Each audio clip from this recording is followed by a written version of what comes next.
எல்லோருக்கும் வணக்கம். Welcome to SK cine update. இந்த பதிவில் நம்ம என்ன பார்க்க போறோம் அப்படின்னு பாத்தீங்கன்னா, டைரக்டர் எலன் இயக்கத்துல நம்ம கவின் அவர்கள் நடிச்சு இன்னைக்கு திரையரங்குகளில் ரொம்பவே கிராண்டா வெளிவந்திருக்கிற ஸ்டார். இந்த திரைப்படம் நம்ம கவின் கெரியர்லயே ஒரு மிகப்பெரிய எக்ஸ்பெக்டேஷன்ல வெளிவந்திருக்கேன். அந்த எதிர்பார்ப்பை இந்த படம் பூர்த்தி பண்ணியிருக்கா அப்படின்னு பாத்தீங்கன்னா, கண்டிப்பா பண்ணிருக்கு. இந்த வருடத்துடைய உண்மையான வெற்றி, அதாவது இந்த வருஷம் வெளிவந்த தமிழ் படங்கள்லயே ஒரு மிகப்பெரிய வெற்றினா என்னை பொறுத்த வரைக்கும் இந்த ஸ்டார் மட்டும்தான்.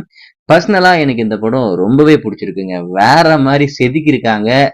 எமோஷன் கனெக்ட் எல்லா யங்ஸ்டருக்குமே இந்த படம் கனெக்ட் ஆகும். அவங்களுடைய லைஃப்ல எதனா இந்த படத்துல இருக்க ஒரு விஷயம் கண்டிப்பா நடந்திருக்கும். எனக்கு பல விஷயங்கள் எமோஷனல் கனெக்ட் ஆயிட்டு கண்ணுல இருந்து தண்ணி ஊத்துது. என்னடா இது இந்த மாதிரி அழ வைக்கிறீங்களே அப்படின்ற மாதிரி எல்லாம் தோணுச்சேன்.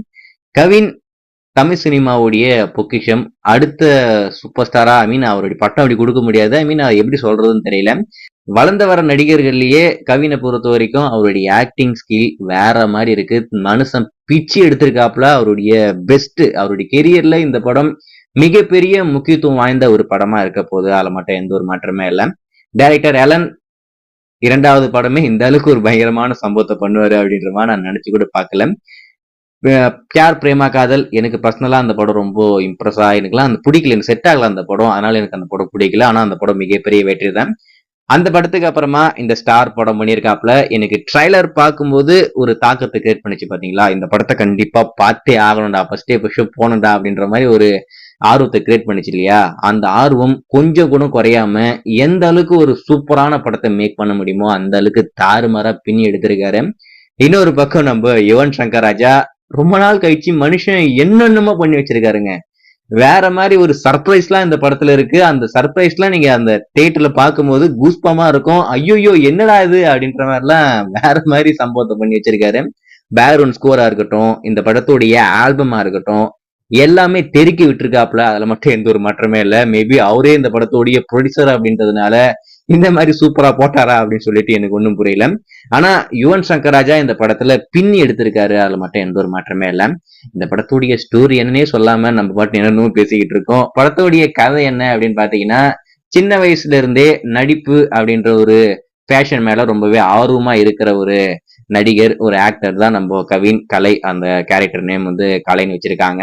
அவர் எப்படி ஸ்டாரா மாறுறாரு, எந்த அளவுக்கு அவருக்கு தடங்கள் ஏற்படுது, எந்த மாதிரி எல்லாம் அவருடைய லைஃப்ல மாற்றங்கள் வருது, எந்த அளவுக்கு கஷ்டங்கள் வருது, அதெல்லாம் மீறி அவர் அந்த நினைச்ச விஷயத்த போய் தொட்டாரா, அவர் ஸ்டார் ஆனாரா இல்லையா அப்படின்றதுதான் இந்த படத்துடைய கதை சுருக்கம். மற்றபடி இந்த படத்துல வேற எதுவுமே இருக்காது.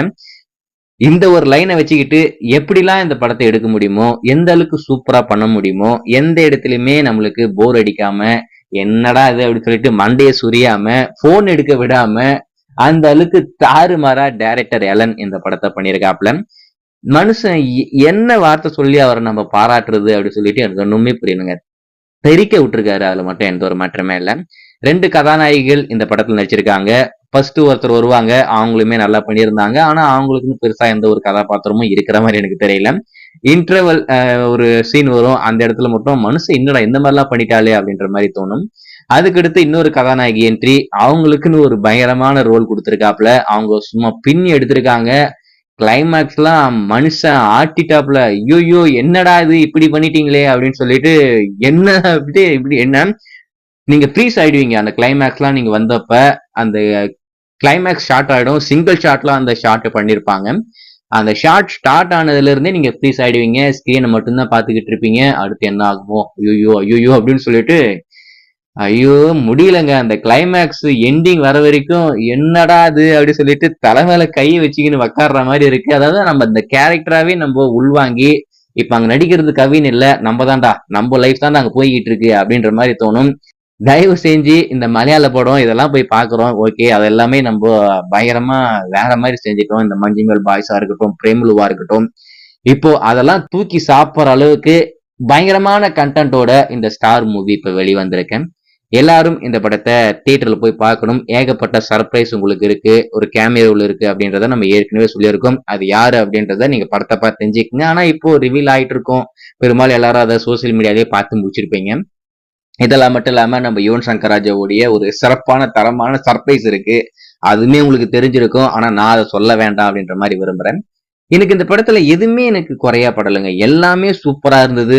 தாறுமாறான தக்காளி சோறுங்க அப்படின்னு சொல்லிட்டு வேற மாரி பண்ணி பிச்சு எடுத்திருக்காங்க. அதுல மட்டும் எந்த ஒரு மாற்றமே இல்ல. சரி, இந்த படத்துல குறையே இல்லையா அப்படின்னு கேட்டீங்கன்னா, அது எனக்கு இது குறைன்னு சொல்லிட்டு எனக்கு சொல்ல விருப்பம் இல்ல. ஆனா எல்லாருக்கும் அது இருக்குமா அப்படின்னு சொல்லிட்டு எனக்கு புரியல. எப்படி இருக்குன்னா, ஃபர்ஸ்ட் ஹாஃப் உங்களுக்கு நல்லா சூப்பரா இருக்கு அப்படின்ற மாரி தோணும். செகண்ட் ஹாஃப் அங்கங்க போயிட்டு வேற எங்கேயோ போயிட்டு இருக்கும். ஆனா இந்த ஸ்டோரி அப்படிதான் எடுக்க முடியும். வேற எப்படி எடுக்க முடியும் நீங்களே சொல்லுங்க. இது என்ன சைக்கோ படமா? இல்ல த்ரில்லர் படமா? இல்ல எப்படி சொல்ற ஆக்ஷன் படமா? நீங்க விறுவிறுப்பா இந்த படத்த கொண்டு போறதுக்கு. இது வந்து ஒரு ஆக்டருடைய பயோபிக் மாரி கூட நம்ம எடுத்துக்கலாம். அந்த மாரி படங்கள், அந்த மாரி ஸ்டோரிலாம் இந்த மாரி தான் போகும். கொஞ்சம் சில பல இடங்கள்ல ஸ்லோவாகும். அந்த இடத்துல கொஞ்சம் டிராப் ஆகும். இந்த கதையை இந்த மாதிரி எடுக்காம வேற எப்படி எடுக்கவே முடியாது. வேற எப்படின்னா நம்ம விறுவிறுப்பா கொண்டு போலாம் அப்படின்ற மாதிரி கொண்டு போனா அது வந்து ஒரு மாசா மசாலா படம் மாதிரி மாறிடும். இந்த படம் இந்த ஆக்டர் இவ்வளவுதான் பண்ணுவாப்ல, இவருக்கு இதுதான் வரும், இந்த மாதிரிதான் இந்த படத்தை கொண்டு போக முடியும் அப்படின்னு சொல்லிட்டு டைரக்டர் இந்த படத்தை தெரிக்க விட்டுருக்காரு. வேற லெவல்ல பண்ணிருக்காப்ல. சினிமாட்டோகிராஃபி எனக்கு இந்த படத்துல ரொம்ப பிடிச்சிருந்தது. விஷுவல் எல்லாமே ரொம்ப சூப்பரா வேற மாதிரி பண்ணியிருந்தாங்க. அந்த மெலடி சாங் தேட்டரே சும்மா கதி கலங்கிடுச்சு. வேற மாதிரி ஒரு செலிப்ரேஷன் அந்த சாங்க்கு இருந்தது. அந்த சாங்க்கு மட்டும் இல்ல, எல்லா பாடலுக்கும் ரசிகர் மத்தியில ஒரு நல்ல வரவேற்பு இருந்தது. எனக்குமே பர்சனலா இந்த ஸ்டார் மூவி படத்துடைய ஆல்பம் ரொம்பவே பிடிச்சிருக்கேன். சோ எனக்கு இந்த படம் ரொம்பவே பிடிச்சிருக்கு. நான் ரொம்பவே சாட்டிஸ்பாக்சன். எனக்கு இந்த படம் வேற மாதிரி என்னுடைய ஃபேவரட் கூட சொல்லுவேன். அந்த அளவுக்கு சூப்பரா பண்ணியிருக்காங்க. எத்தனை வாட்டி பார்த்தாலும் இந்த படம் நம்மளுக்கு போர் அடிக்காது. என் லைஃப்ல நான் ஒரு படத்தை மீண்டும் மீண்டும் பார்த்தேன், எனக்கு இப்ப அந்த படத்தை பார்த்தாலும் எனக்கு போர் அடிக்காதுன்னா அது 3. அந்த படத்தை நான் எத்தனை வாட்டி பார்த்திருக்கேன் அப்படின்றது எனக்கு தெரியாது. அந்த படத்துக்கு அப்புறமா இந்த படம் தான் எனக்கு உள்ள ஒரு மிகப்பெரிய தாக்கத்தை கிரியேட் பண்ணியிருக்கு. கண்டிப்பா இந்த படம் மிகப்பெரிய வெற்றி பெற போகுது. அதுல மட்டும் எந்த ஒரு மாற்றமே இல்லை. தயவு செஞ்சு எல்லாரும் தியேட்டர்ல போய் இந்த படத்தை நீங்க கண்டிப்பா பார்க்கணும். கண்டிப்பா நீங்க கொடுக்குற காசுக்கு இந்த படம் ஒர்த்தா இருக்கும். அதுக்கு நான் பொறுப்பு. ஏன்னா நான் பல படங்களை ரிவ்யூ பண்ணியிருக்கேன். இது வரைக்கும் எந்த படத்தையும் நான் நல்லா இருக்கு அப்படின்ற மாதிரி சொன்னதில்லை. ஏன்னா நல்லா இருக்குன்னா நல்லா இருக்கு, நல்லா இல்லைன்னா நல்லா இல்லை, இது மட்டும் தான் நம்ம பேசியிருக்கோம்.